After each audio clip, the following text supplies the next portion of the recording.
Let's check out cabin 7071. This one's in category C. It's a deluxe ocean view stateroom. Now this one here fooled a few people. Now take a close look at the cabin as we walk in, and let's see if you can pick up why it fooled a few people. We're going to look around. I'm going to tell you what it is in a moment, but the bed looks comfortable. Again, you've got that feature behind.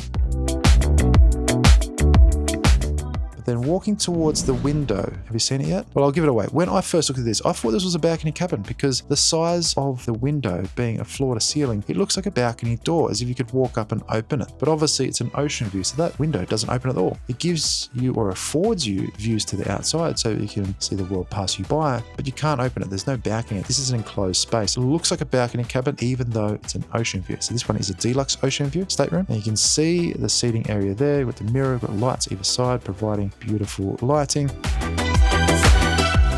There, now let's take a look at the bathroom.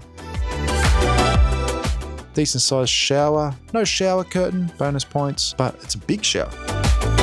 Well lit mirror over there and a little bit of storage over here, so it is good to store all your toiletries.